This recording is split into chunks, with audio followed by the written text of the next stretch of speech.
कौन सी प्रजाति? अच्छा भैया, पहले आंदोलन जीवी पहले ना आंदोलन जो जिन्होंने हमारे देश को आज़ाद कराने के लिए जो आंदोलन करे हैं, क्या वो आंदोलन जीवी नहीं थे? बताओ अब ये कहाँ तक की बात है? सही बात अब बताओ ना, पहले भी तो थे, ऐसे तो है नहीं कि ये बिल आने के बाद ही आंदोलन जीवियों का जन्म हुआ। ये तो 1947 से पहले भी है ना।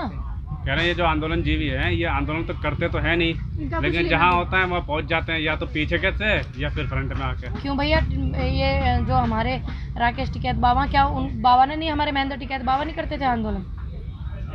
बताइए आप, जवाब मतलब प्रधानमंत्री जी कह रहे हैं पहुँच जाते हैं हर आंदोलन। अब एक बात बताओ, कुछ लोग हर जगह पहुँच जाते हैं, आने वाले फ्यूचर में हम भी पहुँचने वाले हैं भैया, तो जवाब तो देना पड़ेगा ना, जवाब देना तो पड़ेगा ही। अगर आने वाले कल में हम भी पहुँचेंगे इंगे तिंगे, मानो किसी के साथ कुछ गलत हो रहा, और जो आंदोलनकारी व्यक्ति होते हैं जिनको लोग जान जाते हैं और जिनको नहीं जानते वो आंदोलनकारी हो जाते हैं, तो वो ठीक से उनकी बात का समर्थन कर सकते हैं। किसी के साथ गलत हो रहा तो इसमें क्या गलत है कि अगर कोई आंदोलनकारी व्यक्ति किसी के साथ गलत हो रहा उसको सहयोग कर सके, इसमें कुछ गलत है? असली नहीं है, कहने का मतलब उनका है कि अब क्या देश में आंदोलनकारी असली और नकली के सर्टिफिकेट बनने चालू हो गए, जैसे किसानों के बन रहे हैं? बताइए आप, अभी तक तो किसानों के सर्टिफिकेटों से फुर्सत नहीं मिली ना, अब ये नए सर्टिफिकेट को नाम दिया असली और नकली। अच्छा, प्रधानमंत्री जी कह रहे हैं ये सही वक्त है कृषि कानून लागू करने का, आप लोग मान जाइए। अच्छा, मुहूर्त में निकलवाया था भैया, मुहूर्त में जब हम एक चीज को कह रहे हैं, आप हमारे लिए लेके आए हो बिल, ठीक है, आपका सम्मान, लेकिन अब ये जो लोग नहीं चाहते, आप इनको रद्द करके दूसरे बना दो ना। कह रहे हैं जब अच्छा काम होता है लोग विरोध करते हैं, लाल बहादुर शास्त्री का भी विरोध किया था। लाल बहादुर शास्त्री का विरोध सारे जन आंदोलन नहीं हुआ, जो हरित क्रांति का विरोध था वो है ना, पूरा का पूरा जन आंदोलन नहीं हुआ था, कुछ लोग चंद लोगों ने करा था। अब ये पूरे देश में आंदोलन चल रहा, जन आंदोलन हो गया, अन्नदाता सब अन्न खामे भैया। बताओ अब आप, वो मैटर दूसरा था।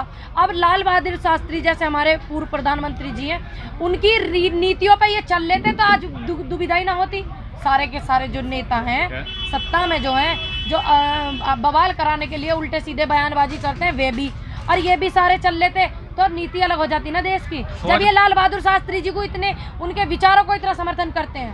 कह रहे हैं सोच बदलती, जैसे जैसे देश आगे बढ़ता है या दुनिया आगे, सदी आगे बढ़ती है, सोच बदलती है। उस टाइम उन्होंने किया था, अब सदी बदल रही, सोच विचार बदल रहे हैं, इसलिए नए नए कानून लाना भी जरूरी है। अच्छा, नए नए कानून ऐसे लाने जरूरी हैं जो इतने प्यार से आपको हर मोदी घर घर मोदी करके हमने बिठाया, और हम आज आपसे सवाल कर रहे हैं और आपसे समस्या का समाधान मांग रहे हैं, और आपकी सरकार हमारे साथ इतना कट्टर रवैया अपना रही है। प्रधानमंत्री का यही कहना है कि आप लोग समस्या ही नहीं बता रहे हैं, ये बताते कि आंदोलन कैसे चल रहा है, पूरे बाहर से भी नोट बाहर काला बताऊंगी, घबराओ मत, और बता के जब जाऊंगी यहाँ पे, और बता के भी आई हूँ पूरे देश में। आप इसमें क्लोज नंबर 7 है, वो पढ़ लेना, और जिन लोगों ने नहीं पढ़ा हो, कॉपी मेरे पास रखी है, मैं भिजवा दूंगी, जिनके पास ये कॉपी ना हो मैं भिजवा दूंगी भैया, फोटो कॉपी करवा के। क्लोज नंबर 7 पढ़ लेना, क्लोज नंबर 3 का पैरा नंबर 4 पढ़ लेना, क्लोज नंबर कॉन्ट्रैक्ट फार्मिंग में 2 पढ़ लेना, पता लग जाएगा। अब देखो पूरा आंदोलन हो रहा है, सारे के सारे मेरे जैसे युवा भी, बुजुर्ग भी, और जो कट्टर किसान जिन्हें कहते हैं, जो खेती कर रहे हैं मजबूती से, वे भी बताने लग रहे। कितनी दुविधा की बात नहीं है ये कि माननीय मोदी जी को ये बात पता नहीं है कि ये तोमर साहब ने कही ये बात कि काले के आम समझ में नहीं आ रहा। कितनी दुविधा की बात है कि आप लोग समस्या नहीं बता रहे, उन्होंने बता तो दी समस्या गलती हमसे होती है, गलती सबसे होती है, सुधारने के लिए तैयार है। आप लोग जो जो क्लॉज बता रहे हैं वो बताइए। हाँ, बता तो दी, 4 बार बताऊं। दूसरी बात, अब इसमें आपने एक चीज देखी है, एक क्लोज नंबर 2 में साफ साफ लिखा, गेहूं चावल अन्य फसलों के जो दाम है, जब तक 50% 100 से 150 पे ना आ जाएगा ना, जब तक वो पक्का ही नहीं होगा। अब आम आदमी कैसे खरीदेगा, कैसे खरीदोगे तुम ही बताओ। क्लोज नंबर 2 में लिखा हुआ, आप पढ़ लेना अगर आपने नहीं पढ़ा हो तो।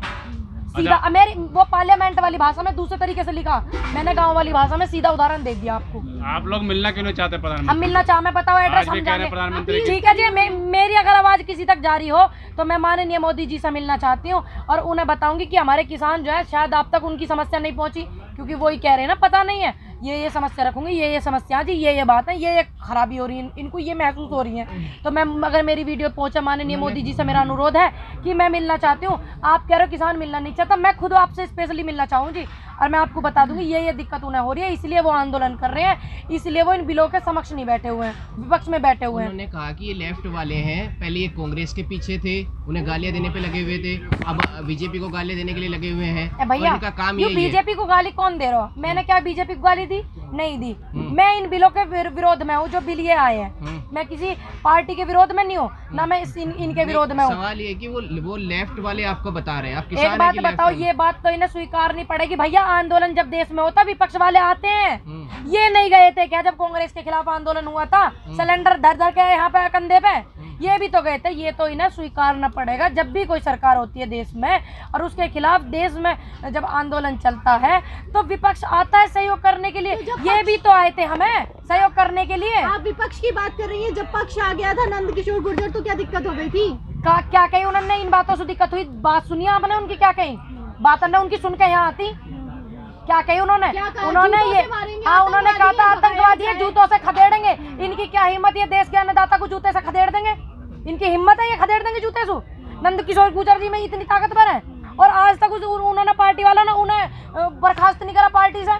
भाई दल तो कोई बुरा नहीं होता, व्यक्ति बुरे होते हैं। हम कब कह रहे हैं तुम्हारी पार्टी बीजेपी बुरी है? हम तो ऐसे ऐसे व्यक्तियों को तुम आ रहे हैं निकल निकल के, तुम्हें भी तो पता चलना चाहिए कि इनके शब्द कैसे हैं। माननीय मोदी जी कहते हैं किसानों से मिलना चाहता हूँ, समस्या का समाधान करना चाहता हूँ, और इनकी पार्टी के एमएलए हमें जूतों से खदेड़ने की बात करें। कृषि प्रधान देश में किसानों को जूतों से खदेड़ने की बात करें। आप लोग एमएसपी की बात करते हैं, आज ना मोदी करें। जी ने कहा है कि एमएसपी था, है और रहेगा। कहाँ है वो? एमएसपी की गारंटी फिर से दी गई। फिर से गारंटी कैसे दी गई? लिखत में? लिखत में क्या ये बताओ? मोदी प्रधानमंत्री के शब्दों का कोई मूल्य नहीं। प्रधानमंत्री जी के उन शब्दों को भी तो लाओ निकाल के। माननीय मोदी जी ने ये बात कही थी हर साल 2 करोड़ युवाओं को नौकरी मिलेगी। भाई शब्दों में तो ये भी कहा था उन्होंने 2 करोड़ नौकरी मिलेंगी, 15-15 लाख खाते मांगे। ये भी तो कहा मोदी जी ने, ये भी तो कहा था मोदी जी ने कि देश में विकास होगा। मोदी जी ने ये भी तो कहा था कि देश का अन्नदाता मेरा भगवान है। आप लोग तो विकास रोक रहे हैं, विकास कर रहे हैं, आप लोग रोक रहे हैं। मोदी जी ने ये भी कहा, प्रधानमंत्री ने आज कहा है उन्होंने। कहने की बात छोड़ो, कहने को तो भी कहीं 15 लाख आए तुम्हारे खाते में। वो कह रहे हैं विकास रोक रहे हैं। काय को रोकते हैं विकास? जब आप मोदी जी करेंगे खेती या तोमर साहब करेंगे खेती? कौन करे खेती? किसान करेंगे ये। तो इनसे लो ना सलाह भाई कि कौन से बिल लाने। बिल तो वे लाने 2 करोड़ पद दो युवाओं को, महिलाओं को बिल्कुल मजबूत करो, जो विरोध करो उन लोगों का जो इनके बलात्कार करते हैं। ऐसा कानून लाए हैं कि हाँ। यहाँ से किसान ना उत्तर प्रदेश से जहाज से ले जाकर महाराष्ट्र में सब्जी बेचेगा। हाँ, जैसे जहाज में बैठ के उन्होंने फसल काटी थी माननीय सांसद मथुरा हेमा मालिनी जी ने, ऐसे ही तो करवाना चाह रहे हैं। नहीं बैठना चाहते जब मैं तो आज तक इस देश में इनकी पार्टी को 7 साल हो गए। क्या सांसद जी जो माननीय मथुरा से है हमारी हेमा मालिनी जी, क्या उनके सिवा कोई देश में ऐसा किसान है 7 साल के अंदर इन्होंने पैदा करा? अब कानून ला दिया ना। अब कर कानून से पहले उन्होंने फसल काटी है। क्या इन्होंने ऐसा किसान पैदा करा देश में? बताओ, जो हेलीकॉप्टर से आके फसल काट के जामे। आज कहा ना प्रधानमंत्री जी ने कि हम ऐसा फसल, आज कही तो 7 साल से ही कह रहे हैं किसानों को ऐसा करेंगे वैसा करेंगे। आज कही आप तो लेट हो गए। नहीं, आप आज निकाल के देखो, फिर ये कहो आपकी आज फिर कहा है, ये मत कहो कि आज कहा है। तभी कानून लाए लॉकडाउन में। हाँ, लॉकडाउन में कानून लेकर आए हैं, लॉकडाउन में मानते हैं कानून लेकर आए। लॉकडाउन में तो हवाई जहाज खरीदे जा रहे हैं। ये मजदूर सड़कों पे जो बिहार के लोग थे और भी जो मजदूर थे वो सड़कों पर रो रो के झीक झीक के जा रहे थे और ये नए नए हेलीकॉप्टर हवाई जहाज ला रहे थे। बिहार में सबसे ज्यादा IPS PCS अधिकारी निकलते हैं। ये बिहार की दुर्दशा थी लॉकडाउन में भैया। जहाज तो 2 महीना बाद भी आ जाता। मोदी जी ने कहा है कि 4 हेक्टेयर। पहले मेरी बात का जवाब नहीं दिया आपने। क्या सवाल है? ये सवाल है मेरा, ये जहाज तो बाद में भी आ जाता है या बात अभी तो तुम क्या हो उनसे? अब तुम कह रही हो माननीय मोदी जी के शब्दों का कोई मोल नहीं। मोल समझते हैं हम, तभी तो हम उनसे अपनी परेशानी रख रहे हैं, समाधान वो निकालें ये उनसे कह रहे हैं। अब उनकी तरह थोड़ी कर रहे हैं। कह तो रहे मोदी है तो मौका ले लो। आज कहा है उन्होंने हाँ। मोदी है तो मौका ले लो, वरना तो आंदोलन नहीं कर सकते थे आप लोग। अच्छा, क्यों देश में पहले आंदोलन ना हुए? कांग्रेस के खिलाफ आंदोलन नहीं हुआ था जब इनकी सरकार नहीं थी। जब तो इनकी सरकार बाद में आई। क्या जब बीजेपी सरकार होगी जब हम आंदोलन कर सके? हमारा अधिकार हमसे कौन सी सरकार छीनेगी? हमारा अधिकार कौन सी सरकार छीनेगी? कांग्रेस के जमाने में आंदोलन नहीं करे। आप अपने अधिकारों की बात करती है। मोदी जी ने कहा है कि 4 हेक्टेयर से कम जमीन है, जो 12 करोड़ किसान है उनको कोई दिक्कत नहीं, ये सब बड़े किसान हैं। मेरे जमीन लिखड़वा के देखे भरत पे तनक सी लिखड़ेगी, ज्यादा नाम है इन नाम पे जमीन। तो वही तो वो कह रहे हैं कि इनको कोई दिक्कत नहीं है। क्यों दिक्कत है मुझे? तो भैया मेरा पैरा नंबर बताए, उन्हें पढ़ो ना। आप भी पढ़ो। जो दिक्कत इन लोगों की, मेरी दिक्कत नहीं स्पेशल, जो इन लोगों की छोटे किसानों की जो बताते हैं ये, इन्हीं की दिक्कत है। मैं बता तो रही हूँ, वो पैरा नंबर जो मैंने बताया आप भी पढ़ लेना। लेकिन आज के संबोधन के बाद भी और उसमें पार्लियामेंट वाली भाषा में लिखे हुए हैं। हाँ। मैंने उनका गाँव वाली भाषा में सीधा वो कर दी। लेकिन मैम आज की जो जैसे प्रधानमंत्री ने बोला है, लगता नहीं है कि कानून वो वापस लेंगे, क्योंकि जिस तरीके से फायदे बताए लगता नहीं क्या होगा। हमने भी तो नुकसान बताए भैया, माननीय मोदी जी आ गए तो खेती करने वाले हैं सरकार में साफ तौर पे नहीं लेंगे वापस, वैसे लगता आपके पास फोन आया, है। आज बोला है ना आप ये कारण बता दीजिए। चलिए हम अपने देश के अन्नदाता को समझाने की कोशिश करेंगे पूरा का पूरा। वो कारण बता दो जिससे आप ये कानून वापस नहीं लेंगे, चाहे देश इधर से उधर हो जाओ, चाहे हमारे देश का किसान मर जाओ, कितना ही नुकसान हो जाओ देश का, आपने बिल्कुल ठप्पा लगा दिया कि वापस नहीं लेंगे। वो कंपनी का नाम बता दो किसके कहने पे आप कह रहे हो, वो व्यक्ति का नाम बता दो किसके कहने पे आप कह रहे हो। विकास के लिए, मतलब किसानों का विकास कोई होना है चाहिए व्यक्ति ना। विकास? उन्होंने कहा है कि आज तक कोई कानून वापस नहीं हुआ, संशोधन तो हो जाएगा। भैया आज तक कानून वापस नहीं हुआ, ये कौन सा अड़ियल रवा, ये तो नाक वाली बात कर रहे हैं। जिस दिन त्याग वाली बात करेंगे, समाधान निकालने वाली बात करेंगे, एक दिन में समाधान निकल जाएगा। आप ही लोग समाधान निकाल लीजिए। हमने बनाए कानून भाई, हमने बता दिया हमें यूं परेशानी न रद्द करो, हम तो समस्या लेकर आए। हमने एक राजा को चुना अपने देश में, ठीक, हमने एक राजा को अपने देश में चुना, एक व्यक्ति हमारे माननीय मोदी जी को देश में चुना। भाई हम तो समस्या यूं हमारी यूं लेकर आए, आप इसका समाधान ऐसे करो। वे हम उनसे कह रहे हैं ऐसे करो, वे हमें उल्टी धक्का बता रहे हैं। उल्टी कहाँ सीधी तो बता रहे, कह रहे हैं आपने कहा समाधान करो, उनका संशोधन कर रहे हैं। संशोधन का क्या मामला यो, ऐसा कारण बता दो वो वाला जो सिर्फ संशोधन के लिए कह रहे हैं, बिल हमारे लिए लेकर आए, हमें बिल ये रद्द करवाने, हमारे कहने पे बिल ये रद्द नहीं कर रहे हैं, वो भी तो कारण बताओ। भाई हमारे लिए बिल लाए, अपने लिए थोड़ी लाए स्पेशल, अन्नदाता के लिए बिल आए हैं ये, आज भी क्या कारण है? वो संशोधन पे ही अटके हुए। भाई हम तो इन्हें रद्द करवाना चाह रहे हैं, देश का अन्नदाता इन्हें रद्द करवाना चाह रहा, ये कारण तो बता दे मैं कि क्या कारण है जो संशोधन ही कह रहे हैं। लास्ट में बताइए, अगर जिस तरह से रवैया है लास्ट में क्या होगा, अगर सरकार का रवैया जिस तरीके से आ रहा है कि वापस नहीं लेंगे, तो अगला मोड़ या कदम क्या उठा सकते हैं आप? क्या उठा सकते हैं? आंदोलनकारी हैं, अहिंसावादी व्यक्ति हैं, उस देश में वास करते हैं जहाँ संस्कृति का वास होता है, आंदोलन करते रहेंगे। ये अधिकार हमारा कौन छीनने वाला है, ये बता दो आप। कोई छीन सकता है क्या ये अधिकार? आंदोलन करेंगे, आराम से आंदोलन कर रहे हैं भैया सभ्यता से। इनका जो अड़ियल रवैया है, जो ये प्रशासन से हमारे को डिस्टर्ब करवा रहे हैं, प्रशासन को ये डिस्टर्ब कर रहे हैं, ठीक। कितने लोग मेरे बुजुर्ग ये कह रहे हैं मैं अपनों पे लाठी नहीं चलाऊंगा, वीडियो देखी है ना आपने।